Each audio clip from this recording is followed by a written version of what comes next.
Donc là, le pressing qu'on va exercer, ça va être d'abord face à un système en 3-3-1. Nous, on est les rouges et on attaque face aux bleus. Les bleus ont le ballon au gardien. Pour la première étape, l'étape 1, déjà le placement de départ. Toujours être placé entre l'adversaire et notre but qu'on protège. Le 4 et le 5, ici, un joueur en marquage, ici le 4 et le 5 légèrement reculés, qui assure la couverture. Le 2 et le 3 sur leur vis-à-vis, légèrement à l'intérieur, placés entre lui et le but. Le 6 calé sur le milieu adverse. Et enfin, on a le 7 et le 8 qui sont placés entre deux pour gérer les 4 joueurs en face en comptant le gardien, les 3 joueurs.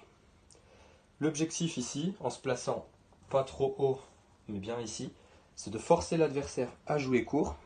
On le verra juste après. L'avantage, c'est qu'on évite un jeu long qui pourrait être difficile à récupérer, à gérer. Et ça va permettre aussi de récupérer le ballon plus haut sur le terrain. Si on force l'adversaire à jouer court, on va pouvoir récupérer le ballon dans cette zone plutôt que dans une zone plus basse, ce qui va nous permettre de plus vite attaquer.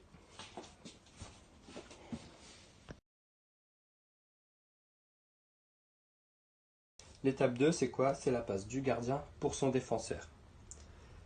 Au moment de sa passe, on va voir quel déplacement de quel joueur.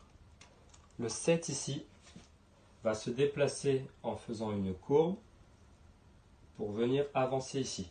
En exerçant une courbe et en venant se placer ici, il empêche le bleu de refaire la passe au gardien ou à l'opposé. Cette passe-là n'est pas possible.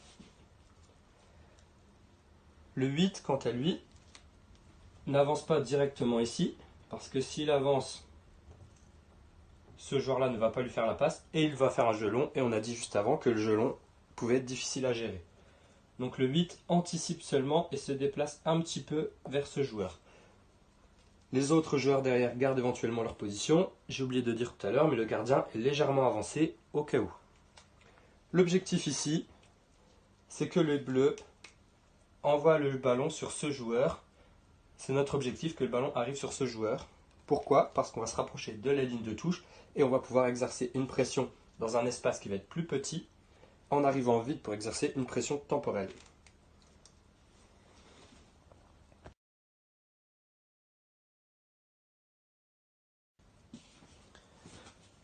La troisième étape qu'on va voir, c'est cette passe du défenseur à son défenseur latéral, symbolisé par la flèche bleue. Sur cette passe, quel déplacement? Les premiers déplacements, c'est le 7 qui va se rapprocher du défenseur central pour être en marquage. Le deuxième déplacement, c'est le déplacement du 8 dans le temps de passe, donc quand le ballon va arriver. En même temps, lui, il va sortir pour arriver quasiment en même temps que le ballon sur le joueur. Important d'arriver et de ne pas se jeter sur ce joueur, parce que s'il se jette, qu'il est éliminé, on a fait un pressing pour rien. L'objectif ici, c'est d'exercer une pression spatiale, dans un espace ici, en arrivant vite, le joueur le numéro 8, proche de la ligne de touche, et l'objectif c'est de chercher maintenant à récupérer le ballon sur ce joueur. La récupération, plusieurs possibilités, soit directement par le 8 sur le porteur du ballon, soit on va provoquer une erreur technique de l'adversaire qui va l'envoyer en touche, ou qui va essayer de faire une passe qu'on va pouvoir intercepter, ou sur un jeu long qu'on va récupérer derrière.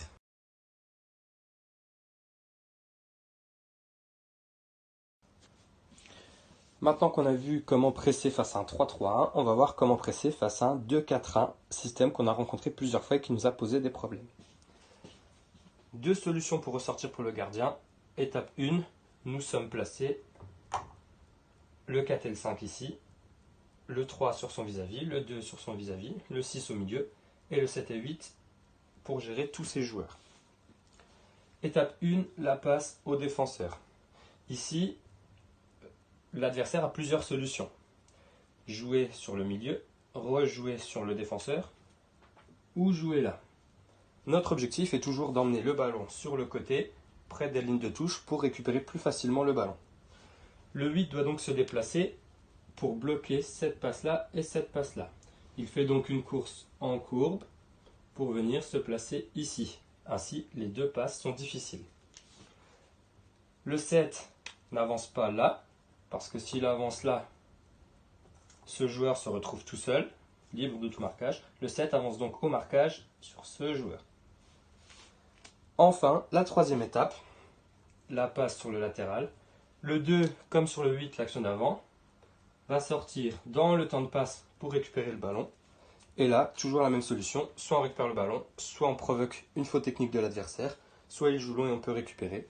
Toujours ici, être attentif, suivre le marquage et le 5 légèrement en retrait.